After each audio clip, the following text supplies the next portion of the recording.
Hello price Lord.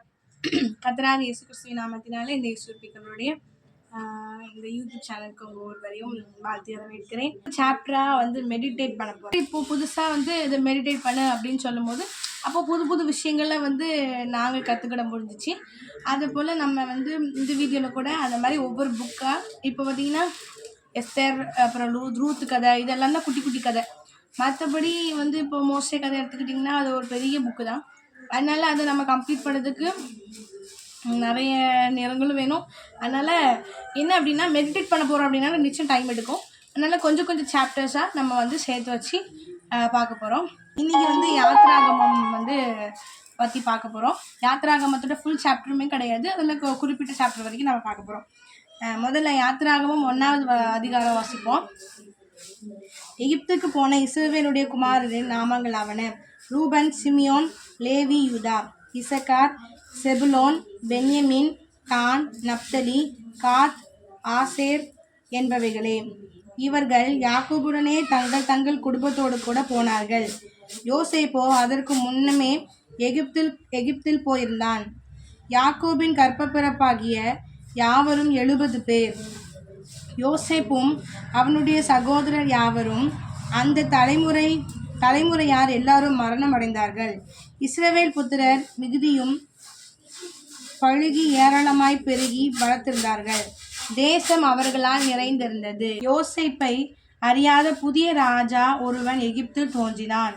அவன் தன் ஜனங்களை நோக்கி, இதோ இஸ்ரவேல் புத்திரராகிய ஜனங்கள் நம்மிலும் ஏராளமானவர்களும் பலத்தவர்களுமாய் இருக்கிறார்கள். அவர்கள் பெருகாதபடிக்கும் ஒரு யுத்தம் உண்டானால் அவர்களுக்கும் நம்முடைய பகைஞரோட கூடி நமக்கு விரோதமாக யுத்தம் பண்ணி தேசத்தை விட்டு புறப்பட்டு போகாதபடிக்கு நாம் அவர்களை குறித்து ஒரு உபாயம் பண்ண வேண்டும் என்றான். அப்படியே அவர்கள் சுமை சுமக்கிற வேலையினால் ஒடுக்கும்படிக்கு அவர்கள் மேல் விசாரணைக்காரரை வைத்தார்கள். அப்பொழுது அவர்கள் பார்வோனுக்காக பித்தோம், ராமசேஸ் என்னும் பண்டசாலை பட்டணங்களை கட்டினார்கள். ஆனாலும் அவர்களை எவ்வளவு ஒடுக்கினார்களோ அவ்வளவாய் அவர்கள் பலுகி பெருகினார்கள். ஆகையால் அவர்கள் இஸ்ரவேல் புத்திரரை குறித்து எரிச்சல் அடைந்தார்கள். எகிப்தியர் இஸ்ரவேல் புத்திரரை கொடுமையாய் வேலை வாங்கினார்கள். சாந்தும் செங்கலும் ஆகிய இவைகளையும் செய்யும் வேலையினாலும் வயலில் செய்யும் சகலவித வேலையினாலும் அவர்கள் ஜீவனையும் கசப்பாக்கினார்கள். அவர்களை கொண்டு செய்வித்த மற்ற எல்லா வேலைகளிலும் அவர்களை கொடுமையாக நடத்தினார்கள்.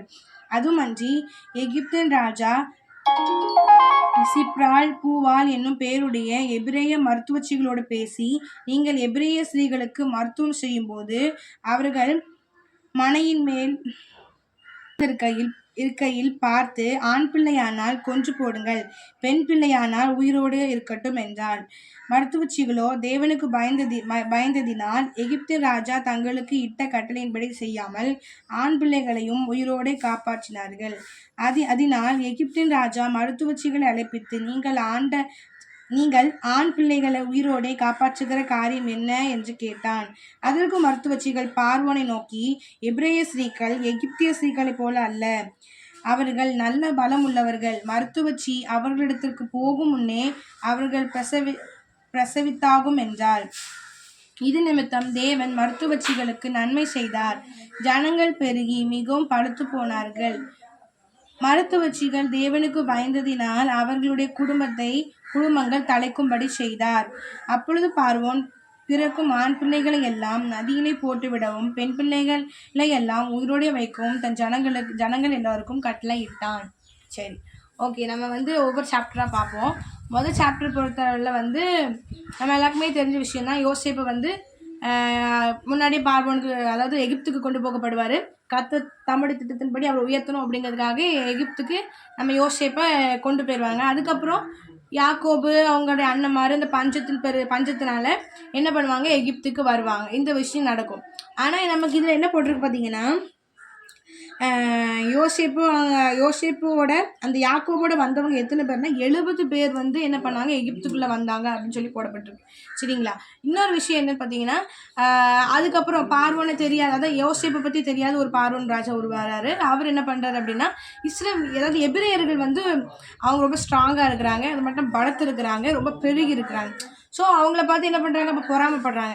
இது வந்து நம்மளோட சூழ்நிலையிலும் நம்ம நம்ம எப்படி சொல்கிறதுன்னா, இப்போ நெய்பர்ஸாக இருக்கட்டும், ஃப்ரெண்ட்ஸாக கூட இருப்பாங்க. எப்படின்னா நம்ம நம்ம நல்லா படித்தாலோ அல்லது நல்லா எக்ஸ்ட்ரா கரிக்குலர்ஸ்லையோ சரி நல்லா டேலண்ட்ஸ் இருந்தாலும் சில பேருக்குலாம் பிடிக்காது. இவங்கலாம் இவ்வளோ ஞானமாக இருக்கக்கூடாது, இவங்க ஏழையாக இருக்கிறாங்க, இவங்க வந்து இப்படி டேலண்டடாக இருக்கக்கூடாது அப்படின்னு சொல்லிட்டு சில பேர் நினைப்பாங்க. நான் வந்து பணக்காரன், நான் தான் இப்படி இருக்கணும் அப்படின்ற மாதிரி ஒரு சில பேருக்கு எண்ணங்கள் இருக்கும், பொறாமை இருக்கும். இப்போ நீங்கள் வந்து பொறாமப்பட்ட உங்களை பார்த்து அநேகர் பொறாமப்படுறாங்க அப்படின்னா நம்ம பயப்படவே கூடாது. ஏன் பாருங்கள், இஸ்ரவேலர்களை பார்த்து அவங்க பொறாமப்பட்டு அவங்கள வந்து உபத்திரவத்துக்குள்ளே கொண்டு போகிறாங்க.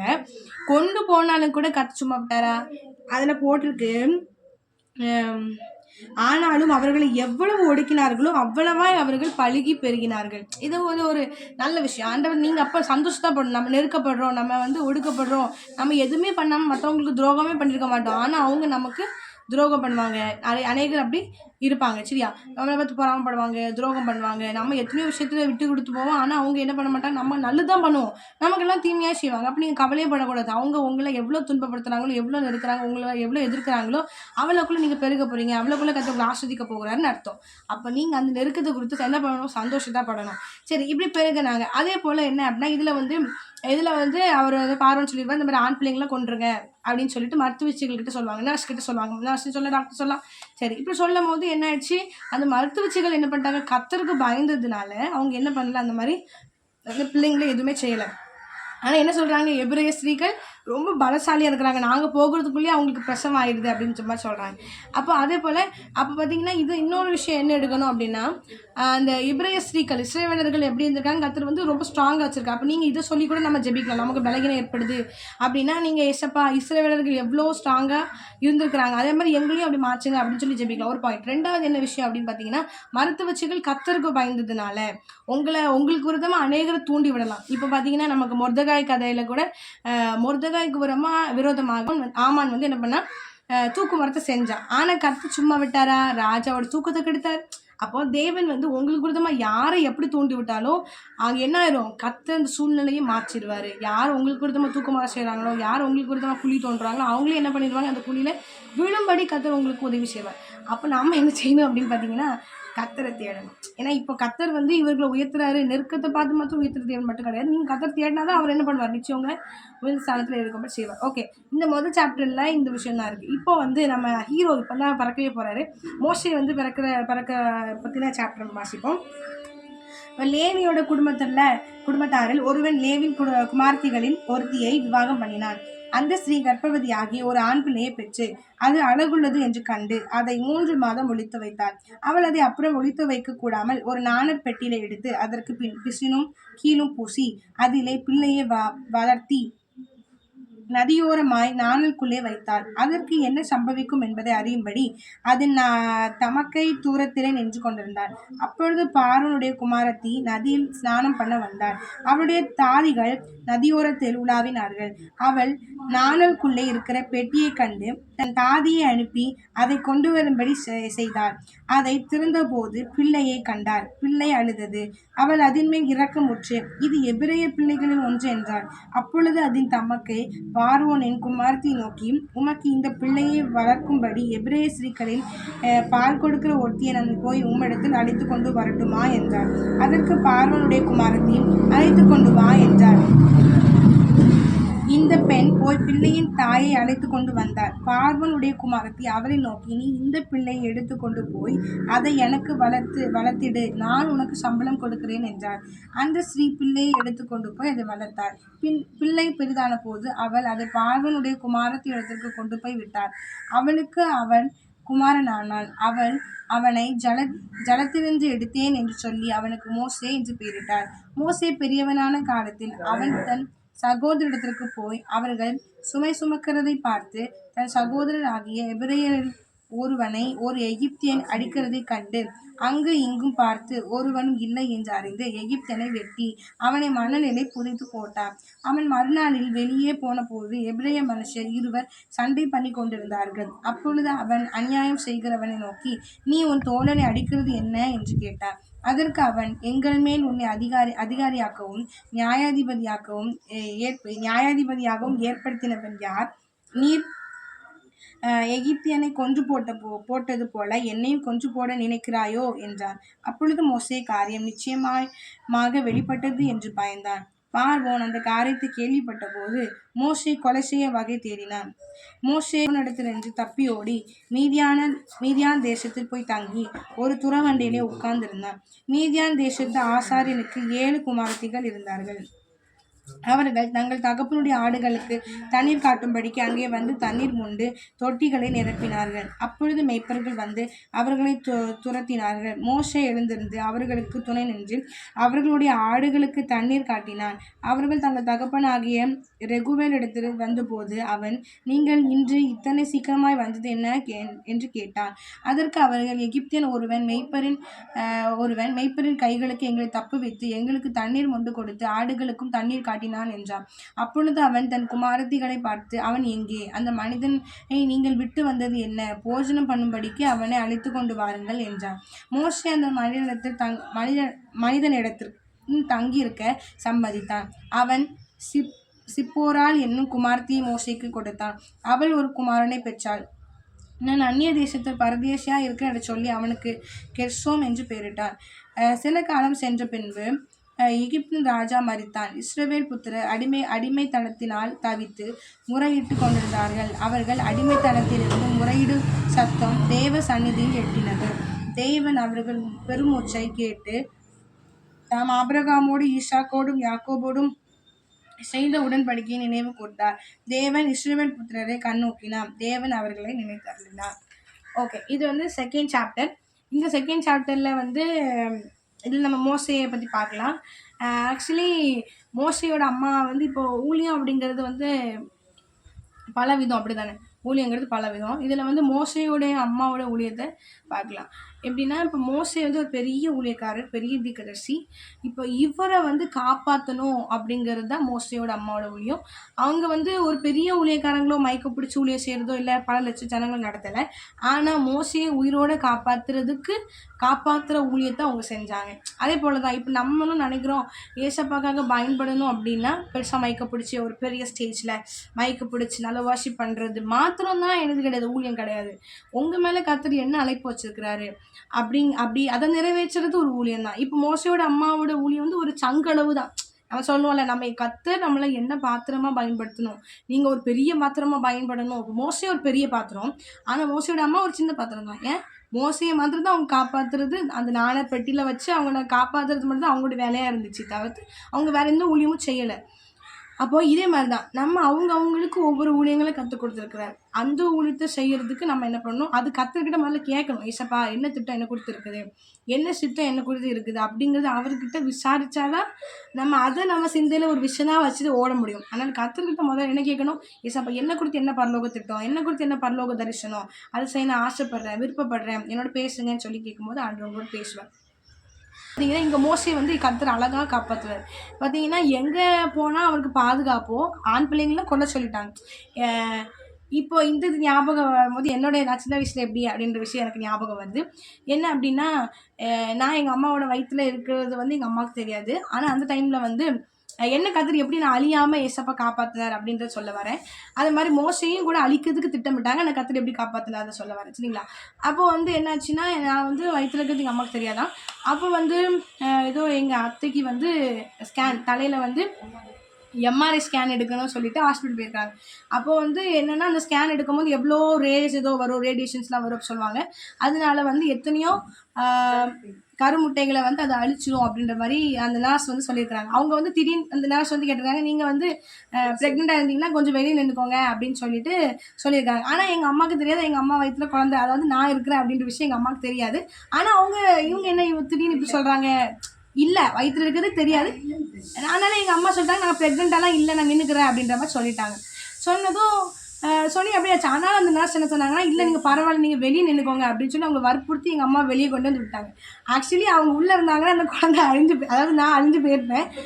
32 நாளில் கர்த்தர் வந்து நான் இருக்கிறது வந்து தெரிய வந்துச்சு அப்படின்னு சொல்லி எங்கள் அம்மா என்ன சொன்னாங்க. அதே போல் நான் அழியணும் அப்படின்ற பிசாசு அழிக்கணும்னு நினச்சா கூட கர்த்தர் என்ன பண்ணாரு, காப்பாற்றார். இது வந்து காப்பாற்று. அதே மாதிரி தான் ஒரு மோசையோட கதையும் பார்த்தீங்கன்னா, நம்ம அநேகருக்கு இந்த மாதிரி நடந்திருக்கும். இப்போ சில பேரோட அம்மா மாதிரிலாம் என்ன பண்ணியிருப்பாங்கன்னா, அவங்க இப்போ பிள்ளைங்க இருக்கும்போது ஏதோ அழிக்கணும்னு சொல்லி அந்த மாத்திரைலாம் சாப்பிட்ருப்பாங்க. ஆனாலும் அதையும் மீறி குழந்தைகள் பிறந்திருக்கும். இந்த மாதிரி நிறைய சொல்லலாம். அப்போ என்ன அர்த்தம் கொஞ்சம் யோசிச்சு பார்க்குறீங்களா? அப்போ நம்மளை குறித்து நம்ம ஒரு பெரிய ஆள் கிடையாது, நம்ம ஒரு பரிசுத்தவான் கிடையாது, நம்ம ஒரு பவர்ஸோடு பிறந்த ஒரு அப்படிப்பட்ட நான் சொல்ல வரல. என்னன்னா கர்த்தர் நம்ம சாதாரண ஆளாக இருந்தாலும் கர்த்தர் நம்மளை தெரிந்து கொண்டிருக்கிறார். மோசே சாதாரண ஆளு தான். ஆனால் கர்த்தர் அவர் என்ன பண்ணணும், இவ்வளோ பெரிய அழைப்பு வச்சிருக்கு, இவ்வளோ பெரிய திட்டம் வச்சிருக்காரு.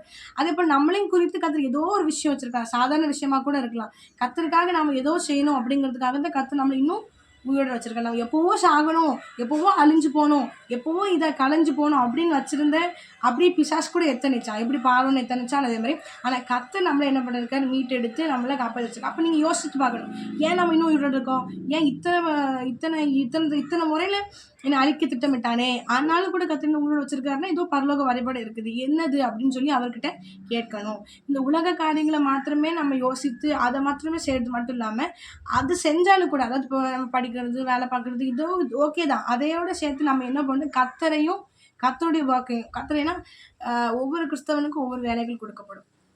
நம்ம நினைக்கிறோம் எத்தனையோ ஊழியக்காரங்க இருக்காங்க, நம்மளாம் எப்படி ஊழியக்காரன் ஆகுறது அப்படி யோசிக்கிறோம். ஆனால் ஒன்று தெரிஞ்சுக்கோங்க, மோசையோட ஊழியத்தை எலியா பண்ண முடியாது, எலியாவோட ஊழியத்தை மோசை பண்ண முடியாது, மோசையோட அம்மா ஊழியத்தை மோசை பண்ண முடியாது. அப்படிதான், புரியுதா? ஒவ்வொருத்தங்களுடைய அழைப்பு, ஒவ்வொருத்தங்கள் மேலேயும் ஒவ்வொரு வாக்கையும் கற்று வச்சிருப்பேன். அதை நம்ம தெரிஞ்சுக்கிட்டு நம்ம நிறைவேற்றுகிறவர்களாக இருக்கணும். நான் தகுதி இல்லை, நம்ம யாருமே இதுக்கு தகுதி கிடையாது தான். ஆனால் நம்மளை தகுதிப்படுத்துகிறவர் கர்த்தர், நம்மளை அழைத்தவர் கர்த்தர் அப்படின்ற எண்ணத்தோடு, நம்ம பெரிய ஆள் இல்லை ஆனால் அவர் பெரியவர், அவர் நம்மளை அழைத்திருக்கிறார் அப்படின்ற எண்ணத்தோடு நம்ம அதை தெரிந்து கொள்ளணும். நம்ம இவ்வளோ தூரம் கற்று நம்ம காப்பாற்றுறா அதுக்கு திட்டம் இருக்குது அப்படிங்கிறத கற்றுக்கிட்ட விசாரிக்கிறவர்களாக இருக்கணும். சரி, ஓகே. அப்போ பார்த்தீங்கன்னா இப்போ மோசே இப்போ காப்பாற்றி என்னாச்சு, கர்த்தர் அங்கே போய் அந்த எகிப்து வீட்லேயே பார்வனுடைய வீட்லேயே அவர் வளர்க்கப்படுறார்.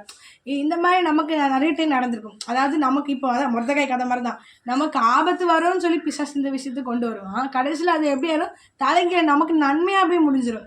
நமக்கு நமக்கு ஆப்போசிட்டான விஷயம் தான் நடக்கும். ஆனால் அது கர்த்தர் என்ன பண்ணிடுவார் அப்படின்னா தலைகீழ மாற்றி நமக்கு அது நன்மையாய் முடிய பண்ணுவார். அதே போல் இங்கே நடந்துச்சு. இங்கே எங்கே வளர்க்கப்படுறார் மோசே, யாரை அழிக்க நினைச்சாலும் அவர் மூலமாகவே என்ன பண்ணுறார், மோசே வளர்க்கப்படுறார். இது ஒரு பெரிய ஆச்சரியமான விஷயம். அவன் வந்து பார்வன் வந்து இப்படிப்பட்ட ஒரு குழந்தை பிறக்க போகுது அப்படிங்கிறதுனால தான் பிசாசு பார்வனை தூண்டி விட்டு என்ன பண்ணப்பட்டாரு, அழிக்கணும்னு திட்டமிடுறாரு. இந்த சமயத்தில் கர்த்தர், நீ அழிக்கவாப்பா பிளான் பண்ணுற, உன் வீட்லேயே பிள்ளைய வளர்க்கம் பாரு அப்படின்னு சொல்லி உன்னை எதிர்த்து இஸ்ரவேல் ஜனங்களை அழைச்சிட்டு வரக்கூடிய ஒரு மகனை, ஒரு தீர்க்கதரிசியை நான் உன் வீட்லேயே வளர்க்குறேன் அப்படின்னு சொல்லி கர்த்தர் என்ன பண்ணார், வளர்த்தார். இப்போ வந்து மோசே வந்து பார்வனுடைய வீட்டில் வளர்க்கப்படுறாரு, இது ஒரு விஷயம். அதுக்கப்புறம் வளர்க்கப்பட்டு இப்போ பெரிய ஆளாக ஆயிட்டார். இப்போ என்ன பார்க்குறாருன்னா, இவருக்கு வந்து எகிப்தியனும் எப்படி வந்து எபிரேய மனுஷன்ட்டு சண்டை போடலாம் அப்படின்னு சொல்லிட்டு அவன் 2 பேரும் கொலை பண்ணிடுறாரு. கொலை பண்ணுறது ஒரு தப்பான விஷயம் அப்படின்னாலுமே இப்போ மோசேக்கிட்ட இருந்தது என்ன அப்படின்னா, அவரோட ஜனத்தின் மேலே இது வந்து ஒரு ஜாதி வச்சு பார்க்காம பொதுவாக இப்போ வந்து எப்படி எடுத்துக்கலாம் அப்படின்னா, ஒரு ஆத்ம பாரம்னே எடுத்துக்கோங்களேன். இப்போ நம்ம எத்தனை ஜனங்கள் ரசிக்கப்படாமல் இருக்காங்க, நமக்குலாம் சில பேருக்குலாம் அதை பற்றி பாரமே வராது. அது தேவன் பாரம் கொடுக்கலன்னா வரவே வராது. இப்போ பார்த்தீங்கன்னா கர்த்தர் அவரை தெரிந்து கொண்டிருக்கனால, அந்த ஜனத்தை இவர் மூலமாக தான் மீட்க போகிறனால அவருடைய இதயத்தை வந்து கர்த்தர் என்ன பண்ணுறாரு, டியூன் பண்ணுறாரு. அவருடைய ஜனங்களுக்காக, எபிரேய மனுஷர்களுக்காக, எபிரேய ஜனங்களுக்காக இப்போ மோசேயோட இருதயம் பரிதபிக்குது. புரியுதா? உங்கள் இதயத்தை ஆண்டவர் இப்போ மற்றவங்களுக்காக நீங்கள் ஜெபிக்கணும் அப்படின்னா உங்கள் இதயத்தை கர்த்தர் பக்குவப்படுத்தி, இப்போ ஊழியம் அப்படின்னா எப்படி சொல்கிறேன்னா, இப்போ வந்து ஒருத்தவங்க மேலே எனக்கு தெரிஞ்ச ஒருத்தங்க, அவங்க மேலே என்ன அழைப்பு அப்படின்னா, அந்த மனநிலை பாதிக்கப்பட்டவங்க, கொஞ்சம் ஒரு மாதிரி வாய் பேச முடியாதவங்க, நிறைய கொஞ்சம் அந்த மாதிரி. அதாவது இப்போ சில பேர் கால் நடக்க முடியாதவங்க இருப்பாங்க, ஆனால் நல்லா டீசெண்டாக இருப்பாங்க தெரியுமா, அப்படிலாம் இல்லாமல் மென்டலி பாதிக்கப்பட்டவங்க மாதிரி, மனநல பாதிக்கப்பட்டவங்க இருக்கலாம், கொஞ்சம் அந்த மாதிரியான ஜனங்களை கர்த்தர் வந்து அந்த மாதிரி ஹோம் வச்சு நடத்தணும் அப்படின்ற மாதிரி அவங்களுக்கு ஒரு அழைப்பான். ஆனாலும் அந்த அழைப்பு மட்டும் இல்லாமல் அவங்க திருமண வாழ்க்கையிலையுமே அந்த மாதிரி ஒரு மனநல பாதிக்கப்பட்ட ஒரு பிள்ளையை பார்க்குற மாதிரி கர்த்தருடைய சித்தமாக இருந்திருக்கு. சரியா? அப்போ அந்த குடும்பத்தில் அப்படிப்பட்ட ஒரு குடும்பத்தில் அவங்க திருமணம் ஆகி போகணும் அப்படிங்கிற தேவ சித்தமாக இருந்திருக்கு. இப்போ கர்த்தர் அவங்க மனசை பக்குவப்படுத்துறாரு. எப்படி பக்குவப்படுத்துறாருன்னா, திருமணத்துக்கு முன்னாடியே என்ன நடக்குது அப்படின்னு பார்த்தீங்கன்னா, அவங்களுக்கு இந்த மாதிரி அவங்களுக்கு அந்த மனநிலை பாதிக்கப்பட்டவங்க மேலே ஒரு இரக்கம், அவங்க அது மேலே ஒரு அந்த அந்த ஆத்மாவை கொடுத்தாலும் ஒரு பாரம். ஏன்னா இப்போ நம்ம யாருமே மனநிலை பாதிக்கப்பட்டவங்கள பார்த்தா பயந்து ஓட தான் செய்வோமே தவிர்த்து அதை நம்ம அக்கறை எடுத்துச்சா பாவங்க அப்படின்னு நம்ம என்றைக்கும் நினச்சது கிடையாது. ஜெபிக்கிறோமான்னு கூட கேட்டால் கூட கிடையாது தான். ஆனால் கர்த்தர் என்ன பண்ணுறாரு, இவங்க மேலே உள்ள அழைப்பு அப்படி தான் இருக்குது அப்படிங்கிறனால முன்கூட்டியே அவங்க இதயத்தை பக்குவப்படுத்தி இது மேலே அந்த அந்த ஆத்மாவை குறித்து அப்படிப்பட்ட ஆத்மாவை கொடுத்த ஒரு ஆத்ம பாரத்தை என்ன பண்ணுறாரு கற்றுக் கொடுக்குறாரு. இதே போல தான் மோசேக்கு நடந்திருக்கு. அந்த எபிரேய மனுஷர்களை, அந்த ஜனங்களை, இஸ்ரவேல் ஜனங்களை அவர் வழிநடத்தி தர போகிறாரு. அவங்களுடைய பரிதாபம், அவங்க படுற அவஸ்தைகள், அவங்க படுற நிந்தனைகள் இதெல்லாத்தையும் அவர் இதயம் என்ன ஆகுது, துடிக்க ஆரம்பிக்குது. இப்போ இதையும் அதுக்காக ஏன்னா கர்த்தர் அவர் அப்படி தான் அழைச்சிருக்காரு. அந்த அழைப்புக்காக அழைச்சிருக்கனால அவர் இதயத்தை பக்குவப்படுத்தி கர்த்தர் அப்போவே அந்த பாரத்தை கொடுக்குறாரு. இது ஒரு பயம் எடுத்துக்கலாம். அதுக்கப்புறம் பார்த்தீங்கன்னா, அதுக்கப்புறம் இப்போ இங்கே என்ன போடப்பட்டிருக்குன்னா, தேவன் வந்து அந்த இஸ்ரவேல் ஜனங்களுடைய பெருமூச்சை கேட்டார் அப்படின்னு சொல்லி போடப்பட்டிருக்கு. இந்த 2வது சாப்டரில் வந்து இஸ்ரவேல் ஜனங்களை அவங்க ரொம்ப கொடுமைப்படுத்தினாங்க. அதே போல் நீங்களும் எங்கே யார் மூலமாக எந்த இடத்துல கொடுமைப்படுத்தப்பட்டாலுமே கர்த்தர் உங்கள் கண்ணீரை துருத்தியில் வைத்து உங்களுக்கு பதில் கொடுக்குறவர். ஒவ்வொரு கண்ணீருக்கும் ஆண்டவர் நிச்சயம் என்ன பண்ணுவார், பலன் அளிப்பார். நிச்சயம் ஆண்டவர் என்ன பண்ணுவார், ஒரு பெரிய ஒரு பலனை கொடுப்பார். அதனால் அவங்களுடைய பெருமூச்சையும் அவங்க படுற அவஸ்தைகளும் கர்த்தர் என்ன பண்ண கவனிக்க ஆரம்பிச்சிருக்கார் அப்படின்னு சொல்லி அந்த அதிகாரம் முடியுது. ஓகே, இப்போ அதுக்கு அடுத்த அதிகாரத்தில் பார்த்தீங்கன்னா 3வது அதிகாரம். மோசே மீதியான் தேசத்து ஆசாரியனாக இருந்த தன் மாமனாகிய எத்ரோவின் ஆடுகளை வைத்து வந்தான். அவன் ஆடுகளை வனாந்திரத்தின் பின்புறத்திலே ஓட்டி தேவ பர்வதமாகிய ஓரேப் மட்டும் வந்தான். அங்கே கர்த்தருடைய தூதன் ஆண்டவர் ஒரு முட்செடி நடுவிலிருந்து உண்டான அக்கினி ஜுவாலையிலே நின்று அவனுக்கு தரிசனம். அப்பொழுது அவன் உற்று பார்த்தான். முட்செடி அக்கினியால் ஜுவாலித்து எரிந்தது. அது வெந்து போகாமல் இருந்தது. அப்பொழுது மோசே, இந்த முட்செடி வெந்து போகாது இருக்கிறது என்ன? நான் கிட்ட போய் இந்த அற்புத காட்சியை பார்ப்பேன் என்றான். அவன் பார்க்கும்படி கிட்ட வருகிறதை கர்த்தர் கண்டார். முட்செடி நடுவிலிருந்து தேவன் அவனை நோக்கி, மோசே மோசே என்று கூப்பிட்டார். அவன் இதோ அடியேன் என்றான். வந்து ஒரு நல்ல இது நம்ம வந்து பாருங்கள், கர்த்தர் இப்போ வந்து அவரோட அழைப்பை பற்றி அவர்கிட்ட பேச போகிறார். முதல்ல ஆண்டவர் என்ன பண்ணுறாரு, மனசை பக்குவப்படுத்துறாரு. 2வது என்ன பண்ணுறாரு, அதாவது எபிரேயனுக்காக இவங்க இதயம் துடிக்குது. முதல் விஷயம். 2வது என்ன நடக்குது, அதனால ஒரு கொலை பண்ணிடுவார். அது ஒரு பக்கம் இருக்கட்டும். ஆனால் அதனால பயந்து போய் வேறு இடத்துல கூட தங்கியிருப்பார். இந்த மாதிரி நடக்குது. ஆனால் அவருடைய இதயம் எபிரேயனுக்காக துடிக்குது. முதல் விஷயம். 2வது விஷயம் என்ன பார்த்தீங்கன்னா, இப்போ அவர் இதயத்தை பக்குவப்படுத்திட்டு ஆண்டவர் திட்டத்தை கொடுத்து பேசுகிறார். அந்த எனக்கு தெரிஞ்ச ஒரு சகோதரி அவங்களுடைய லைஃப்பில் இப்படிப்பட்ட ஒரு விஷயத்த அவங்க அதாவது இப்படிப்பட்ட ஊழியத்தை செய்யணும். இந்த மாதிரி மனநிலை பாதிக்கப்பட்டவங்க, மென்டலி பாதிக்கப்பட்டவங்க, இந்த மாதிரி அப்படிப்பட்டவங்களுக்கு தான் அவங்க ஊழியம் இருக்குது அப்படின்றாங்க. கர்த்தர் என்ன பண்ணுறாருன்னா, அவர் இதயத்தை பக்குவப்படுத்துறாரு. இதயத்தை பக்குவப்படுத்தி அந்த மாதிரி ஜனங்களுக்கு கொடுத்த பாரத்தை அவங்களுக்கு கொடுக்காருன்னு சொன்னல, அந்த மாதிரி கொடுத்த பிறகு தான் அந்த ஊழியத்தை கொடுத்து அவரோட பேசுகிறார். அப்படி அந்த மாதிரி அவங்க வந்து அந்த சகோதரியை மனநிலை பாதிக்கப்பட்ட ஒரு பெண்ணை வந்து ரொம்ப வருஷமாக பார்த்து அதுக்கப்புறம் தான் என்ன ஆச்சு அப்படின்னா, ஊழியத்துலேயுமே அப்படி தான் ஒரு ஹோம் மாதிரி வைக்கணும், இந்த மாதிரி ஊழியத்துலேயுமே இந்த மாதிரியான ஆட்களை பார்க்கணும் அப்படின்ற விஷயத்தை குறித்து கர்த்தர் பேசல. அப்போ ஆண்டவர் முதல்ல என்ன பண்ணுறாரு, உங்கள் இதயத்தை பக்குவப்படுத்துறாரு. 2வது என்ன பண்ணுறாரு, எப்போ நீங்கள் ஒப்பு கொடுத்தா தான் சரியா. அதனால் நீங்கள் ஒப்பு கொடுக்கும்போது முதல்ல உங்கள் இதயம் பக்குவப்படுத்தப்படுது உங்கள் அழைப்புக்கு ஏற்ப. 2வது விஷயம் என்ன நடக்குது அப்படின்னா, மோசையோட ஒரு அழைப்பை குறித்து பேச வர்றாரு. இப்போ இங்கே வந்து எங்கே வர முட்செடி நடுவில் தோன்றி, ஆனால் இங்கே பாருங்களேன், முட்செடி அப்போ நம்ம தேவன் எவ்வளோ பெரிய தேவன் அப்படிங்கிறது இதில் பார்க்கலாம். முட்செடி எரிந்தும் முட்செடியில் அக்னியாக ஜுவாலித்து எரிந்தும் அது வெந்து போகாமல் இருந்தது. இப்போ இந்த மறந்த செடி எடுத்துக்கோங்க, இதில் தீ வச்சா என்ன ஆகும், கண்டிப்பாக வெந்து போகும். அப்படி தானே. அப்போ கர்த்தர் எவ்வளோ பெரிய தேவன் அப்படிங்கிறத வந்து இப்போ ஊழியத்துக்கு வரணும் அப்படின்னா தேவன் அவரை வெளிப்படுத்துவார். நான் எவ்வளோ பெரிய தேவன்கிறத பாரு அப்படிம்பார். இயேசுவை தரிசிக்காமல் நம்ம இந்த பூமியில் ஊழியத்தை செய்யவே முடியாது. ஏன்னா அவரை பார்த்தா மட்டும்தான் நம்மளால் நிற்க முடியும். அவரை பார்த்தா மட்டும்தான். அதான் இதில் நம்ம எக்ஸாம்பிள் எடுத்துக்கலாம். அவருக்கு கர்த்தர் என்ன காட்டுற, ஒரு பெரிய காட்சியை காட்டுறாரு. ஒரு முட்செடி அது எரிஞ்சும் வெந்து போகலை. அப்படிங்கும்போது அவர் வந்து ஒரு பிரமிக்க முடியாத ஒரு சூப்பர் நேச்சுரல் திங் தான் சொல்லணும்.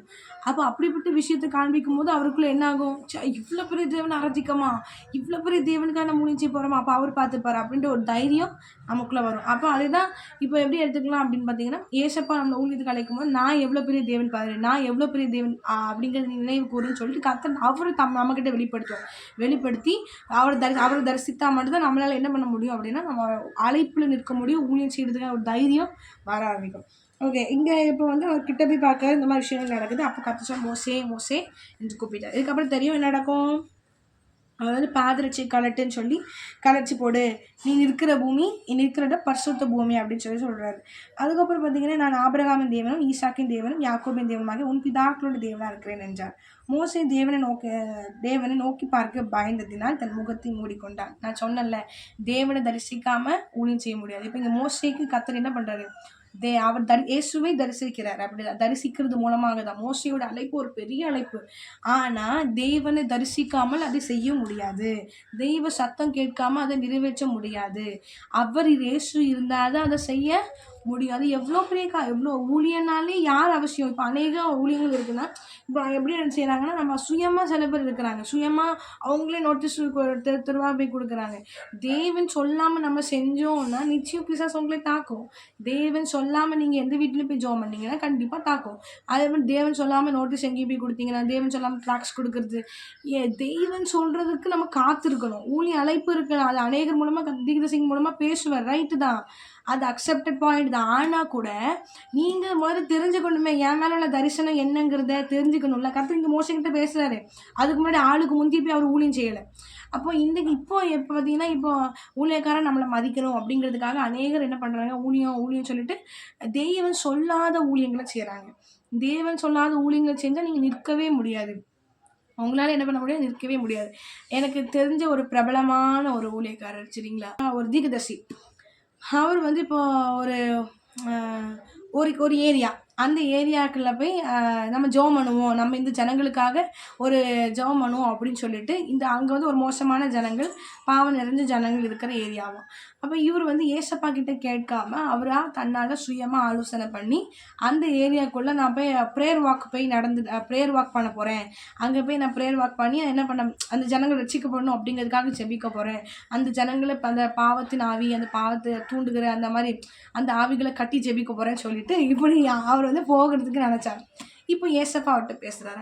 எப்போ எங்கேப்பா போகிறேன் அப்படின்னு சொல்லி கேட்டாரான். உடனே இவர் ஆண்டவர் நான் ப்ரேயர் வாக்கு போகிறேன் அப்படின்னு சொன்னாரான் அந்த ஏரியாவுக்கு. உடனே ஆண்டவர் சொன்னாரான், நான் உன்னை போக சொன்னேன்னு கேட்டாரான். அவர் பெரிய பிரபலம், அவர்கிட்ட அவருக்கு வல்லம் கொடுத்துருக்கலாம், வரங்கள் கொடுத்துருக்கலாம், அது அபிஷேகம் இருக்கலாம். ஆனாலும் கூட நல்லா ஞாபகம் வச்சுக்கோங்க, அதான் அந்த உடன்படிக்கை பெட்டி நான் சொன்னேன். உடன்படிக்கை பெட்டி தாகோன் கோயிலுக்குள்ளே கொண்டு போனால் தாகோன் வயிறு வெடித்து முறிஞ்சு உழுற அளவுக்கு பயங்கரமான தெய்வம் தான் நம்ம தெய்வன். அந்த உடன்படிக்கை பெட்டி மேலே கர்த்தர் இருக்கிறதுனால அது பயங்கரமானது தான். ஆனாலும் கூட என்ன விஷயம் புரியுதா, நீங்கள் உங்கள் மேலே ஆண்டவர் இருக்கலாம், அதுக்காக தெய்வன் சொல்லாத இடத்துக்கு போனீங்கன்னா தேவன் வரமாட்டார். தேவன் வராமல் என்ன ஆகாது, உங்களால் அந்த இடத்துல போய் பிசாசை மேற்கொள்ள முடியாது. அதுதான் நீ எங்கப்பா போகிறேன்னு சொல்லி கேட்டான். நான் சொன்னேனா அப்படின்னு கேட்டான். உடனே இவருக்கு வந்து ஐயோ ஏசப்பா அப்படின்னு, இந்த ஏரியாவில் நிற்காத ஓடு, அந்த ஆவி ஒன்று மேற்கொள்ளாமல் இருக்கணும், அப்படி திரும்பி பார்க்காம ஓடுன்னு சொல்லிட்டாரான். அப்போ அவ்வளோ பெரிய பிரபலம், அவ்வளோ பெரிய ஊழியக்காரர், நம்ம சில நேரத்துக்கு நம்ம ஆண்டுகிட்ட கேட்காம செய்ய போகிறோம். ஆனால் ஆண்டவர் என்ன பண்ணுற தடுக்கிறார். என்ன அர்த்தம்னா அது தெய்வ சித்தம் இல்லை, எவனுக்கு என்னென்ன ஊழி வச்சுருக்காரோ அதான் நம்ம மூலமாக செய்ய போகிறார். நம்ம தெய்வ சித்தம் இல்லாமல் போனால் அங்கே பாதுகாப்பு நமக்கு கிடைக்காது. இன்றைக்கி அநேகர் அப்படி ஊழிய அழைப்புன்னு அநேக தீர்க்கதரிசிகள் மூலமாக நம்மளோட பேசிட்டாரு அப்படின்னா நம்மளும் செய்கிறதுக்கு சொல்கிறதுக்கு இல்லை, உங்ககிட்ட முதல்ல பேசணும், உங்ககிட்ட என்ன ஊழியங்கிறது சொல்லணும்.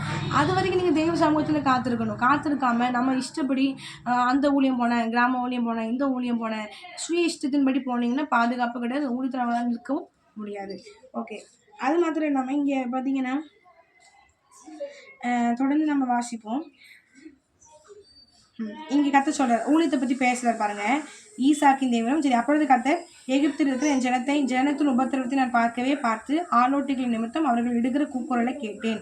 அவர்கள் படுகிற வேதனைகளையும் அறிந்திருக்கிறேன். அவர்களை எகிப்தியரின் கைக்கு விடுதலையாக்கவும் அவர்களை அந்த தேசத்திலிருந்து நீக்கி கானானியரும் ஏத்தியரும் எமோரியரும் பெருசியரும் ஏவியரும் எபூசியரும் இருக்கிற இடமாகிய பாலும் தேனும் ஓடுகிற நலவும் விசாலமாக கொண்ட தேசத்துக்கு கொண்டு போய் சேர்க்க இறங்கினேன். இப்பொழுது இஸ்ரவேல் புத்திரன் கூக்குரல் என் சந்நிதியை வந்து எட்டினது. எகிப்தியர் அவர்களை ஒடுக்குகிற ஒடுக்குதலையும் கண்டேன். நீ இஸ்ரவேல் புத்திரராகி என் ஜனத்தை எகிப்திலிருந்து அழைத்து வரும்படி உன்னை பார்வோனிடத்திற்கு அனுப்புவேன், வா என்றார். அப்பொழுது மோசே தேவன் நோக்கி பார்வோனிடத்திற்கு போகவும் இஸ்ரவேல் புத்திரரை எகிப்திலிருந்து அழைத்து வரவும் நான் எம்மாத்திரம் என்றார். அதற்கு அவர், நான் உன்னோடு இருப்பேன். நீ ஜனத்தை எகிப்திலிருந்து அழைத்து வந்த பின் நீங்கள் இந்த மலையில் தேவனுக்கு ஆராதனை செய்வீர்கள். நான் உன்னை அனுப்பினேன் என்பது இதுவே அடையாளம் என்றார். அப்பொழுது மோசே தேவன் நோக்கி, நான் இஸ்ரவேல் புத்திரரிடத்துக்கு போய் உங்கள் பிதாக்களுடைய தேவன் உங்களுக்கு என்னை அனுப்பினார் என்று அவர்களுக்கு சொல்லும்போது அவருடைய நாமம் என்னவென்று அவர்கள் என்னிடத்தில் கேட்டால் நான் அவர்களுக்கு என்ன சொல்வேன் என்றார். அதற்கு தேவன், இருக்கிறவராக இருக்கிறேன் என்று மோசையோடு சொல்லி, இருக்கிறேன் என்பவர் என்னை உங்களிடத்தில் அனுப்பினார் என்று இஸ்ரவேல் புத்திரரோடு சொல்வாயாக என்றார். சரி, எனக்கு இந்த வாசிக்கும் போது ஒரு விஷயம் ஞாபகம். இப்போ வந்து அவர் வந்து ஒரு விஷயத்தை ஏசப்பா வந்து விஷயம் கொடுக்காரு. நான் வந்து இப்போ இஸ்ரவேல் ஜனங்களை மூலமாக தான் இந்த தேசத்தை எகிப்து தேசத்துலேருந்து ஒரு கானான் தேசத்துக்குள்ள அவங்களை கொண்டு போக போகிறேன். நீங்கள் பட்ட நெருக்கத்துக்கு என்ன பண்ண போகிறேன், அவங்க பாலும் தேனும் ஓடுகிற ஒரு நல்ல விசாலமான இடத்துக்கு உங்களை கொண்டு போக போகிறேன்னு சொல்லி பேசுகிறேன். இப்போ நம்ம மோசை என்ன பண்ணுறாரு அப்படின்னு பார்த்தீங்கன்னா, மோசைக்கு ஒரே பயம். என்ன ஆகுது, மோசைக்கு பயம் வருது. ஐயோ ஏசப்பா, நான் இந்த ஊருக்கு செய்கிறதுக்கு ஏமாத்திரம் அப்படின்னு சொல்லிட்டு சொல்கிறாரு. ஓகே, இது எல்லாருக்கும் இருக்கிறது தான். இதில் வந்து இன்னொரு விஷயம் இதில் பார்க்கணும். என்னென்னா, அவர் கேட்காரு, ஏசப்பா என்ன எப்படி அவங்க நம்புவாங்க? ஏற்கனவே அவர் வந்து இந்த 2 எபிரேயர்கள் சண்டை போட்டுருப்பாங்கல்ல மனுஷர்கள். அப்போ வந்து எகிப்தினை கொலை பண்ணிடுவார மோசே. யார் எங்களுக்கு நியாயத்தை வச்சா, நீ எங்களை ஆள போறியோ, எங்களை துரத்தனை பண்ணுறியோ அப்படின்னு சொல்லிட்டு மோசே மேலே கோவப்படுவாங்க. இவருக்கு பயமாக இருக்குது. ஏன்னா ஒரு புதுசாக ஒரு ஊழியக்காரங்க வரான்னு வைங்களேன், வராங்க வச்சு அப்படின்னா அந்த இப்போ எக்ஸாம்பிளுக்கு சொல்கிறேன், ஒரு ஊரில் ஏற்கனவே கொஞ்சம் கிறிஸ்தவங்க இருந்திருக்கிறாங்க. சரியா, ஒரு தெரு மீன்ஸ் ஒரு பக்கத்து 3 தெரு இருக்குது. அந்த தெருவில் இப்போ ஏற்கனவே இந்த கிறிஸ்தவங்களாம் இருந்திருக்காங்க. அவங்களாம் கொட்டை போட்டு முளைஞ்சவங்க. அதே ஊரில் ரொம்ப வருஷமாக இருந்து இந்த ஊருக்காக செபிக்கிறவங்களாகவே இருக்கலாம். ஆனால் ஆண்டவரே சொல்வார், இந்த ஆத்மா வந்து ஒருத்த மூலமாக தண்ணி ஊற்றப்படும், ஒருத்த மூலமாக விதைக்கப்படும், ஒருத்தங்க மூலம் விளை செய்கிறவர் யார், கர்த்தர் அப்படின்னு சொல்லி பைபிளில் புதிய ஏற்பாடுல இருக்குது. அது ஒரு பக்கத்து இருக்கும். ஆனால் சில பேருக்குள்ளே என்ன இருக்குன்னா, நான் எப்போவும் ரசிக்கப்பட்டேன், இவன் இப்போ வந்து ஊழியக்காரன், இவன் என்ன இப்படி பேசுகிறான், இப்படி பேசுகிறான் அப்படின்னு சொல்லுவான். ஆனால் கர்த்தர் வந்து யாரையும் பயன்படுத்துவார், கழுத வாயை கூட என்ன பண்ணுவார், பயன்படுத்துவார். ஆனால் அது தெரியாமல் என்ன சொல்லுவாங்க அப்படின்னா, நாங்கள் ரொம்ப வருஷமாக இந்த ஏரியாவில் இருக்கிறோம், எங்களை இவங்க கூப்பிட்றாங்க, இவங்களுக்கு மட்டும் நாங்கள் ஊழியம் செய்கிறோம் அப்படின்ற ஆவிக்குரிய பெருமை வரும். இப்போ மோஸ்ட்லி அதான் பயப்படுறாரு. ஐயோ, இவங்க வந்து நான் ஊழியக்காரன், இப்போ என்ன உங்களை கர்த்தர் அழைக்கிறாரு, என் மூலமாக தான் கொண்டு போக போகிறேன்னு சொன்னான்னா எப்படி இப்போ எபிரேய மனுஷர்கள் வந்து நம்புவாங்க அப்படின்னு சொல்லி பயப்படுறாரு. புதுசாக ஒரு ஊழியக்காரன் வரானா யாருமே நம்ப மாட்டாங்க. அப்போ தான் ரொம்ப அவருக்கு அகெயின்ஸ்டாக பேசுவாங்க, அவரை எதிர்ப்பாங்க. அவங்க யாருமே ஏற்றுக்க மாட்டாங்க. ஏன்னா அவங்க வந்து கள்ள தீர்க்கதரிசினே கூட சொல்லிடுவாங்க. ஏன்னா அவங்க எல்லாருமே ரொம்ப வருஷமாக கொட்டை போட்டு இந்த இடத்துல முடிஞ்சிருக்காங்க, அதாவது ஒரு குறிப்பிட்ட ஏரியாவில் வாழ்ந்துருக்காங்க. இப்போ இவன் வந்து என்ன, இவன் வந்து நம்மளை ஆள்றான், இவன் வந்து நம்மளை துரைத்தனம் பண்ணுறான் அப்படின்னு சொல்லி அதான் எல்லாருக்கும் பொறாமை நிமித்தம் தான் அந்த ஆவிக்குற பெருமையே வரும். இந்த மாதிரி மோஸ்ட்லியும் பயப்படுறாரு. பயந்து மட்டும் இல்லாமல் ஆனால் கர்த்தர் என்ன சொல்கிறாரு, நீ போய் சொல்லுன்னு சொல்லிட்டு மேலும் தேவன் மோசையை நோக்கி, ஆபிரகாமின் தேவனும் ஈசாக்கின் தேவனும் யாக்கோபின் தேவனுமாகி இருக்கிற உங்கள் பிதாக்களுடைய தேவனாகிய கர்த்தர் என்னை உங்களுக்கு அனுப்பினார் என்று நீ இஸ்ரவேல் புத்திரருக்கு சொல்வாயாக. இதுவே என் நாமம், தலைமுறை தோறும் இதுவே என் பேர் பிரஸ்தாபம் அப்படின்னு சொல்கிறாரு. இப்போ நீ போய் இஸ்ரவேலின் மூப்பரை கூட்டி அவர்களிடத்தில், ஆபிரகாம் ஈசாக்கு யாக்கோபு என்பவர்களுக்கு தேவனாக இருக்கிற உங்கள் பிதாக்களுடைய தேவனாகிய கர்த்தர் எனக்கு தரிசனமாகி உங்களை நிச்சயமாய் சந்தித்து எகிப்தில் உங்களுக்கு செய்யப்பட்டதை கண்டேன் என்றும், நான் உங்களை எகிப்தின் சிறுமையிலிருந்து நீக்கி பாலும் தேனும் ஓடுகிற தேசமாக கானானியர், ஏத்தியர், எமோரியர், பெர்சியர், ஏவியர், எபூசியர் தேசத்துக்கு கொண்டு போவேன் என்றும் சொன்னேன் என்றான் என்று சொல். அவர்கள் உன் வாக்குக்கு செவி கொடுப்பார்கள். அப்பொழுது நீ இஸ்ரவேல் மூப்பரும் எகிப்தின் ராஜாவிடத்திற்கு போய், எபிரோடைய தேவனாகிய கர்த்தர் எங்களை சந்தித்தார், இப்பொழுது நாங்கள் வனாந்திரத்தில் 3 நாள் பிரயாணம் போய் எங்கள் தேவனாகிய கர்த்தருக்கு பலியிடும்படி எங்களை போக விட வேண்டும் என்று சொல்லுங்கள்.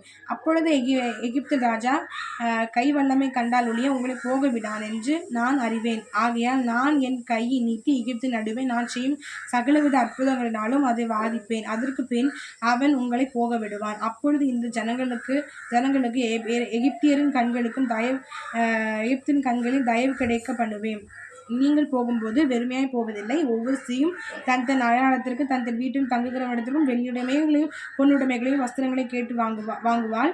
அவைகளை அவன் உங்கள் குமாரருக்கும் உங்கள் குமார்த்திகளுக்கும் தரிப்பித்து ஆண்டு சொல்லிட்டார். அவன் வந்து யாரு? நம்ம எகிப்து ராஜா வந்து என்னோட கை வல்லமையை பார்த்தால் ஒழிய, அற்புதங்களை அதிசயங்களை பார்த்தால் ஒழிய உங்களை விடமாட்டான்.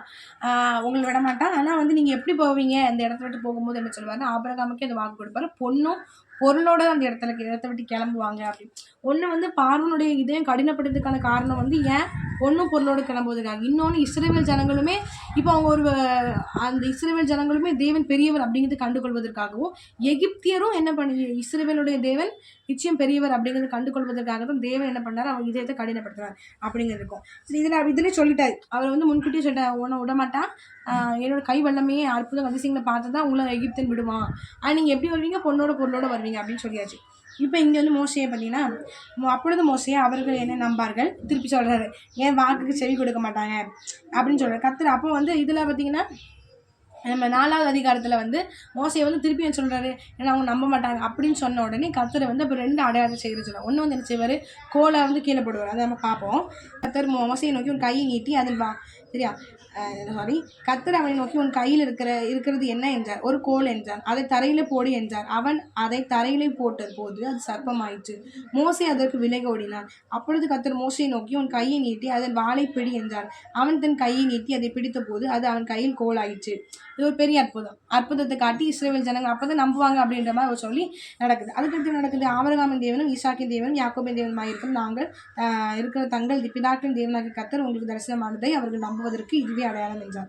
இந்த அடையாளத்தை காட்டுங்க. 2வது அடையாளம் என்ன சொல்றாரு, உன் கையையும் உன் மடியில போடு என்றார். அப்போ அவன் தன் கைகளை தன் மடியில போட்டு அதை வெளியே எடுக்கும் போது இதோ அவன் கை உறைந்த மலையை போல வெண்குஷ்டம் பிடித்திருந்தது. அவர் உன் கையை திரும்பவும் உன் மடியில போடு என்றார். அவன் தன் கையை திரும்பவும் தன் மடியில போட்டு தன் மடியிலிருந்து வெளியே எடுத்த போது அது திரும்பவும் அவன் மற்ற சதையை போல் ஆயிற்று. இப்போ வயலில் போட்டிருக்கு, முந்தின அடையாளத்தை அவர்கள் கண்டு உன்னை நம்பாமலும் உன்னை செவி கொடாமல் போனால் பிந்தின அடையாளத்தில் கண்டு நம்புவார்கள்.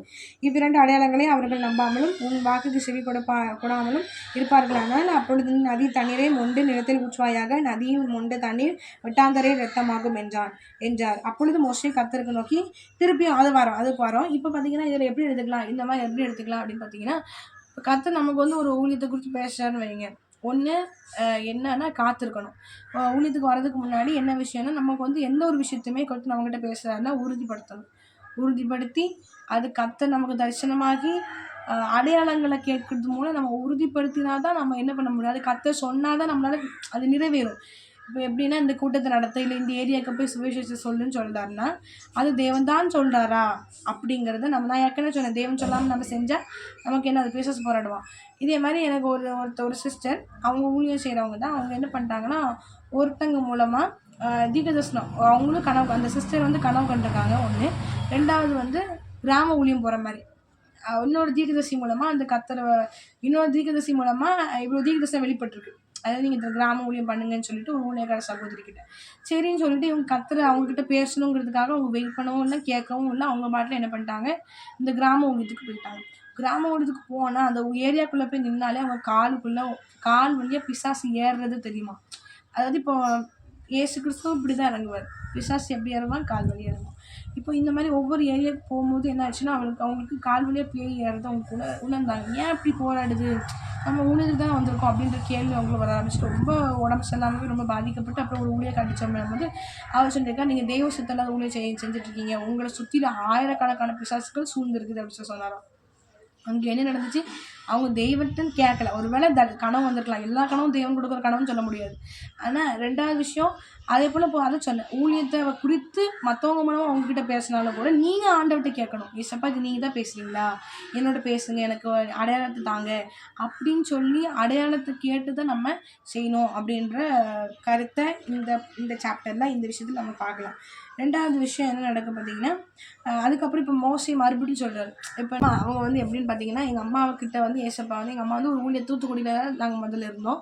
அங்கே வந்து இந்த ஒரு ஒரு ஒரு ஊழியத்துல எங்க அம்மா இருந்தாங்க. அங்க வந்து பார்த்தீங்கன்னா, அங்க வந்து சூப்பரா இருக்கும். அந்த கூட்டம் நல்லாயிருக்கும். அது 7 மணி நேரம் கட்டலுக்கு துதி ஆராதனை நடக்கும். அப்படி நல்லா சூப்பரான ஒரு இடம். அது மாத்திரம் இல்லாம தூத்துக்குடி நல்ல ஜெபம் ஒரு ஐக்கியத்துக்குள்ளாக தான் இருந்தோம். அங்க இடத்துல கிராம ஊழியம் அப்படி இப்படின்னு சொல்லி, அந்த ஊழியத்தோடு இணைந்து எங்க அம்மாவும் செஞ்சாங்க. இப்ப ஏசப்பா வந்து தனி ஊழியத்த குறித்து பேசுறாரு. ஆனா, எங்களுக்கு வந்து காயல்பட்டினம் தூத்துக்குடியில வந்து இப்ப தூத்துக்குடி மாவட்டத்துக்குள்ள இருக்கிற காயல்பட்டினம் அப்படின்ற ஏரியால கர்த்தர் எங்களுக்கு ஊழியத்த வச்சிருக்காரு. இப்ப வந்து ஆண்டவர் வந்து இப்ப எங்க அம்மாகிட்ட வந்து தூத்துக்குடியில இருக்கும்போது பேசுறாரு. இந்த மாரி உனக்கு தனி ஊழியம் வச்சிருக்கிறேன் அப்படின்னு சொல்லி பேசுறாரு. பேசும்போது எங்க அம்மாவால அத ஏத்துக்கவே முடியல. எங்க அம்மாவுக்கு எப்படின்னா, எனக்கு தனி ஊழியம்லாம் நான் செய்ய மாட்டேன். நான் வந்து ஒரு ஒரு ஒரு டீமா செய்றதுல நான் வந்து செய்றேன். ஆனா எனக்கு தனி ஊழியம் வேண்டவே வேண்டாம் அப்படின்னு சொல்லி பேசுனாங்க. இந்த மாரி தான் மோசே என்ன பண்றாரு அப்படின்னு பார்த்தீங்கன்னா, சொல்றாரு, "ஐயோ! ஏசப்பா நான் அவரோட குறைவுகள்லாம் எடுத்து சொல்றாரு. எனக்கெல்லாம் தைரியமே இல்ல. என்னால முடியாது இது" அப்படின்னு சொல்றாரு. அப்ப ஆண்டவர் சொல்றாரு, இந்த ஒரு வார்த்தைய பார்த்தீங்கன்னா, ஆண்டவர் எவ்வளோ பெரியவர்னு நமக்கு பயமே வரும். அவர் சொல்வாரு, அப்பொழுது கர்த்தர் அவனை நோக்கி, "மனுஷனுக்கு வாயை உண்டாக்கினவர் யார்? ஊமையனையும், செவிடனையும், பார்வை உள்ளவனையும், குருடனையும் உண்டாக்கினவர் யார்? கர்த்தராகிய நான் அல்லவா?" எவ்வளோ பெரிய விஷயம். ஆண்டவர் சொல்றாரு, ஊமையனையும், செவிடனையும் கூட நான் தான் உண்டாக்கினேன் அப்படின்னு சொல்றாரு. அப்ப நமக்கெல்லாம் நல்ல வாய் குடுத்துருக்காரு, நல்ல காது குடுத்துருக்காரு, நல்ல கை குடுத்துருக்காரு அப்படின்னா நம்ம என்ன செய்யணும்? கர்த்தருக்கு நன்றி சொல்லணும். அது கர்த்தருக்காக பயன்படுத்தணும். இந்த வாயால நம்ம வந்து சினிமா பாட்டுகளையோ அல்லது மற்ற காரியங்கள பேசுறத காட்டிலும் கர்த்தர் பேசுறது கர்த்தருக்காக பயன்படுத்துறதா இருக்கும். அப்படிதானே? அதனால அது மாரி கர்த்தருக்காக நம்ம பயன்படுத்தணும். சரி, அதனால இப்போ நான் உன் வாயோடு இருந்து நீ பேச வேண்டியது எனக்கு உனக்கு போதிப்பேன் என்றான். அதற்கு அவன், ஆண்டவரே, நீ அனுப்ப சித்தமானால் யாரையாகிலும் அனுப்பும் என்றான். அப்பொழுது கர்த்தர் மோசேயின் மேல் கோபம் உண்டவராகி, லேவியனாகிய ஆரோன் உன் சகோதரன் அல்லவா? அவன் நன்றாய் பேசுகிறவன் என்று அறிவேன். அவன் உன்னை சந்திக்க புறப்பட்டு வருகிறான். உன்னை காணும்போது அவன் இருதயம் மகிழும். நீ அவனோடே பேசி அவன் வாயின் வார்த்தைகளை போடு. நான் உன் வாயிலும் அவன் வாயிலும் இருந்து நீங்கள் செய்ய வேண்டியதை உங்களுக்கு உணர்த்துவேன். அவன் உனக்கு பதிலாக ஜனங்களோடு பேசுவான். இவ்விதமாய் அவன் உனக்கு வாயாய் இருப்பான். நீ அவனுக்கு தேவனாக இருப்பாய். இந்த கோலையும் உன் கையிலே பிடித்து கொண்டு போ. இதனால் நீ அடையாளங்களை செய்வாய் என்றார். மோசே தன் மாமனாகிய எத்ரோவின் இடத்திற்கு வந்து, நான் எகிப்திலிருந்து என் சகோதரத்திற்கு திரும்பி போய் அவர்கள் இன்னும் உயிரோடு இருக்கிறார்களா என்று பார்க்கும்படி புறப்பட்டு போக உத்தரவு தர வேண்டும் என்றார். அப்பொழுது எத்திரோ மோசேயை நோக்கி, சுகமாய் போய் வாரும் என்றார். பின்னும் கர்த்தர் மீதியானிலே மோசேயை நோக்கி, நீ எகிப்துக்கு திரும்பி போ, உன் பிராணனை வாங்க தேடுகிற மனுஷன் எல்லாரும் இறந்து போனார்கள் என்றார். அப்பொழுது மோசே தன் மனைவியும் தன் பிள்ளைகள் கழுதையின் மேல் ஏற்றிக்கொண்டு எகிப்து தேசத்துக்கு திரும்பி போனார். தேவனுடைய கோலையும் மோசே தன் கையிலே பிடித்துக் கொண்டு போனான். அப்பொழுது கர்த்தர் மோசேயை நோக்கி, நீ எகிப்திலிருந்து திரும்பி போய் சேர்ந்த பின்பு நான் உன் கையில் அளித்திருக்கிற அற்புதங்கள் யாவையும் பார்வோனுக்கு முன்பாக செய்யும்படிக்கு எச்சரிக்கையாயிரு. ஆகிலும் நான் அவன் இருதயங்களை கடினப்படுத்துவேன், அவன் ஜனத்தை போக விடான். அப்பொழுது நீ பார்வோனோடு சொல்ல வேண்டியது என்னவென்றால், இஸ்ரவேல் என்னுடைய குமாரன், என் சேஷ்டபுத்திரன், எனக்கு ஆராதனை செய்யும்படி என் குமாரனை அனுப்பிவிடு என்று கட்டளையிடுகிறேன். அவனை விடமாட்டேன் என்பாயாகில் நான் உன்னுடைய குமாரனை உன் சேஷ்டபுத்திரனை சங்கரிப்பேன் என்று கர்த்தர் சொன்னார் என்று சொல் என்றார். வழியிலே தங்கும் இடத்தில் கர்த்தர் அவனுக்கு எதிர்பட்டு அவனை சிப்போரால் கருக்கான ஒரு கல்லை எடுத்து தன் புத்திரனுடைய துணித்தோலை அறுத்து அதை அவன் கால்களுக்கு முன்பாக எறிந்து, நீ எனக்கு இரத்த சம்பந்தமான புருஷன் என்றார். பின் மோசேயை எதிர்கொண்டு போ என்றார். அவன் போய் தேவ பர்வதத்தில் அவனை சந்தித்தான். அவனை முத்தம் செய்தான். அப்பொழுது மோசே தன்னை அனுப்பின கர்த்தருடைய சகல வார்த்தைகளை அவர் தனக்கு கட்டளையிட்டு சகல அடையாளங்களை ஆரோனுக்கு தெரிவித்தான். மோசேயும் ஆரோனும் போய் இஸ்ரவேல் புத்திரர் மூப்பர் எல்லாரையும் கூடி வர செய்தார்கள். கர்த்தர் மோசேக்கு சொல்லிய சகல வார்த்தைகளையும் ஆரோன் சொல்லி ஜனங்களின் கண்களுக்கு முன்பாக அந்த அடையாளங்களை செய்தான். ஜனங்கள் விசுவாசித்தார்கள். கர்த்தர் இஸ்ரவேல் புத்திரரை சந்தித்தார் என்று அவர்கள் படும் உபத்திரவங்களை கண்ணோக்கி பார்த்தார் என்றும் அவர்கள் கேட்டபோது தலை குனிந்து தொழுது கொண்டார்கள். சரி, இங்க வந்து மோசையை அடம்பிடிச்சதுனால இங்க ஒரு புது என்ட்ரி கொடுக்குறாரு. கர்த்தர் வந்து மோசையை தான் நியமித்தார். ஆனால் நான் செய்ய மாட்டேன், நான் அப்படி பண்ண மாட்டேன், நான் வந்து எனக்கு ஒத்திக்குவாய் மந்தனா அப்படி சொன்னேன். கர்த்தருக்கு கோவம் வந்துடுது. இந்த மாதிரி தான் நம்மளும் சிலது கர்த்தர் கொடுக்குற ஆண்டவர் வந்து ரொம்ப நல்லவர் தான். ஆனால் எப்போ தெரியுமா நான் அது ஆண்டவரை பிரியமில்லாமல் தெய்வ சித்தத்தை நம்ம செய்யணும்னு வைங்க, அவருக்கு பிடிக்கவே பிடிக்காது. எப்படின்னா உங்களுக்கு இப்போ நிறைய பேரண்ட்ஸ் எடுத்துக்கிட்டிங்க அப்படின்னா, பிள்ளைங்க வந்து கீழ்ப்படியலைன்னா அந்த பேரண்ட்ஸ்க்கு பிடிக்கவே பிடிக்காது. சரி, இந்த பிள்ளை எந்த பிள்ளை அப்படின்னு சொல்லுவாங்க. அந்த மாதிரி தான் ஏசப்பாவும். எப்படி நீங்கள் உங்கள் பிள்ளைகிட்டேருந்து எதிர்பார்க்குறீங்களோ அதை மாதிரி ஏசு கிறிஸ்துவுக்கு நம்ம எல்லாமே பிள்ளைகள். அப்போ நம்மக்கிட்டேருந்து அவர் எதிர்பார்க்குறதுல தப்பு இல்லையே. நீங்கள் எல்லாம் உங்கள் பிள்ளைங்க உங்கள் விருப்பத்தை செய்யணும்னு நினைக்கும் போது, நம்மளாம் நினைக்கும் போது, அப்போது ஏன் ஏசு கிறிஸ்து எதிர்பார்க்க தப்பு இல்லை? அப்போ அவருமே தன்னுடைய விருப்பத்தை என்ன பண்ணுறாரு, உங்ககிட்ட சொல்கிறாரு. ஆனால் அது நிறைவேற்றாமல் இருந்தோன்னு வைங்களேன், தேவன் என்ன பண்ணுவார், ரொம்ப கோவப்படுவார். அந்த மாதிரி தான் இங்கே நடக்குது. இப்போ மோசே கேட்டதுனால எனக்கு திக்குவாய் வந்து நான் அப்படியா அப்படின்னு சொல்லிட்டு ஆண்டவர் என்ன பண்ணுறாரு, அப்போ ஆரோன் உனக்கு வாயா இருப்பான்னு சொல்லிட்டு ஒரு புது ஆளை. ஆனால் அது அதனால் அவர் நம்மளை குறித்து ஒரு வரைபடம் மோசை கொடுத்து ஆண்டவர் திட்டம் வச்சுருக்காரு. ஆண்டவர் மோசை ஒப்பு கொடுக்காதனால 30 வருஷம் என்ன ஆயிரும், அவங்க அடிமைத்தனம் என்ன ஆயிரும், அவங்க 430 வருஷம் அடிமைகளாக இருப்பாங்க. அப்போ அந்த 30 வருஷத்துடைய காரணம் யார், அவங்க அடிமைத்தனத்துக்கு. ஆனால் 400 வருஷத்துலேயே கொண்டு வரணும் தான் திட்டம். அவர் ஏசப்பா 400 வருஷத்துக்கு திருப்பி காணக்குள்ளே கொண்டு வரணும் தெய்வ சித்தமாக இருந்து கூட 30 வருஷம் எக்ஸ்டெண்ட் ஆனதுக்கான காரணம் மோசே. அவர் மோசே உருவாகிறதுக்கு, மோசே ஒப்பு கொடுக்கறதுக்கு அவ்வளோ லேட்டாக அவங்க ஜனங்களுடைய உபத்திரவங்கள் லேட்டாகும். இது எப்படி சொல்லுவாங்க அப்படின்னா, நமக்குன்னு வச்சுருக்க ஆத்துமாக்களை நம்ம ஊங்கத்துக்கு ஒப்பு கொடுக்குற வரைக்கும் அவங்க எல்லாம் செத்துக்கிட்டே இருப்பாங்க. அவங்க எல்லாரோடைய வேதனைகள், அவங்களாம் கட்டுண்டு போய் விடுதலை இல்லாமல் பாடுகள் உபத்திரத்துக்குள்ள இருப்பாங்கல்ல, அவங்களுடைய வேதனைகள் நம்ம நிமித்தம் அதிகப்படுற மாதிரி அந்த ரத்தப்பலி நம்மக்கிட்ட தான் கேட்கும். ஒருவேளை நீங்கள் ஊழியத்துக்கு ஒப்பு கொடுக்காமல் இருக்கிறது நிமித்தம் அந்த ஆத்துமாக்கள் செத்து போயிட்டுன்னா அந்த ரத்தப்பலி யார்கிட்ட தான் கேட்பாரு, நம்மக்கிட்ட தான் கேட்பாரு. அதனால் என்ன ஊழியத்தை கொடுத்து கத்தவங்களோட பேசினாலும் ஒப்பு கொடுங்க. 2வது விஷயம், மோசையோட கதையை எடுத்துக்கிட்டோன்னா, அவர் ஊழியத்தை கத்தர் மனசை முதல்ல பக்குவப்படுத்துறாரு. 2வது விஷயம், ஊழியத்தை குறித்து அவர் என்ன பண்ணுறாரு, குறித்து மற்றவங்க மூலமாக பேசுறதை வச்சு நம்ம செய்யக்கூடாது. உங்களோட தேவன் தரிசனமாகி பேச வேண்டும். 1. 2வது விஷயம் என்னென்னா, உறுதிப்படுத்துதல் கேட்கணும். உறுதிப்படுத்துதல் அநேக அடையாளங்களை கேட்டு உறுதிப்படுத்திக்கணும். அதுக்கடுத்து பார்த்தீங்கன்னா கற்று தான் பேசுகிறாதா அப்படிங்கிறத படுத்திக்கிட்டு செய்கிறது நல்லது. மோஸ்ட்லி ஆண்டவர் எப்படி பாதுகாத்து ப்ரொடக்ட் பண்ணி ஆண்டவர் என்ன பண்ணார், அவர் அவரை கொடுத்த வரைபடத்துக்காகவே அவரை ஒழித்து வைத்து காப்பாற்றி அவரை கொண்டு வந்திருக்கனால இப்படிப்பட்ட ஒரு பெரிய அழைப்பு ஒரு மேலே இருந்தாலும் அவர் செஞ்சிருக்காரு. அதே மாதிரி நம்மளையும் கூட ஆண்டவர் அநேக பாடுகள், அநேக பிரச்சனைகள்லேருந்து நம்மளை மீட்டெடுத்து நம்மளை கலையாமல் அழியாமல் நம்மளை காப்பாற்றி கொண்டு வந்திருப்பாரு. எதுக்காக அப்படி காப்பாற்றி நம்மளை வச்சுருக்காரு, எதுக்காக இன்னும் நம்மளை விட்டு வச்சுருக்காரு அப்படின்ற கேள்வி கேட்டு இப்போ தெரிஞ்சு கொண்ட பிறகு அதை குறித்தான அடையாளங்களை இது தேவன் தான் பேசுகிறா அப்படிங்கிறது கேட்டுக்கணும். அதுக்கப்புறம் பார்த்தீங்கன்னா தேவனுடைய சித்தத்துக்கு ஒப்பு கொடுக்கணும். அப்படி நீங்கள் ஒப்பு கொடுக்க லேட் ஆக்குனீங்க அப்படின்னா உங்களுக்கு நியமிக்கப்பட்ட ஆத்மாக்கள் செத்துட்டே இருக்கிறாங்க அப்படின்னு அர்த்தம். இப்போ எங்கள் அம்மா கூட சொன்னேன், இந்த மாதிரி எங்கள் அம்மாவுக்கு டீம் ஒர்க் தான் பிடிக்கும், அதாவது தனி மொழி எனக்கு பயமாக இருக்குது வேண்டாம் அப்படின்னு சொன்னாங்கன்னு சொன்னேன். ஆனால் ஏசப்பா என்ன தரிசனம் காட்டினாரு, நிறைய மீன்கள் செத்து போகிற மாதிரி காட்டினார். மீன்கள் எடுத்துக்கிட்டாலே ஆத்மாக்கள். இப்போ இந்த ஆத்மாக்கள் நீ ஊழியத்துக்கு ஒப்பு கொடுக்காதனால செத்து போகிறாங்க.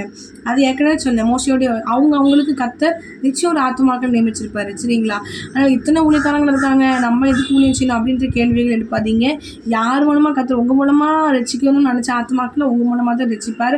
அதனால் அவங்களுக்கும் கத்தர் ஒரு ஆத்மாக்கள் நியமிச்சிருப்பார்ல, அது ஆத்மாக்கள் உங்களை மட்டும் செத்துப்பார். நீங்கள் ஊழியத்துக்கு ஒப்பு கொடுக்காம இருக்கிறதுனால செத்து போயிடுச்சுன்னா, அதாவது செத்து போயிடுச்சு அப்படின்னு பார்த்தீங்கன்னா அதோடைய ரத்த பள்ளிக்கத்தை யார்கிட்ட தான் கேட்பாரு, நம்மக்கிட்ட தான் கேட்பார். தேவ தரிசனத்துக்கு ஊழியத்துக்கு ஒப்பு கொடுத்து நம்ம அதை நிறைவேற்றுவோம். ஆண்டவர்கிட்டையும் உதவி கேட்போம். கர்த்தர் நிச்சயம் உங்களை ஆசீர்வதிப்பாராக. இன்னையோட இந்த சாப்டர், அதாவது ஆதி யாத்திராகமம் 5 நம்ம சாப்டர் இந்த தியானத்தை நம்ம முடிச்சுக்கலாம். அடுத்த அதிகாரங்களை நம்ம அடுத்த வாரம் சந்திக்கலாம். பாய்.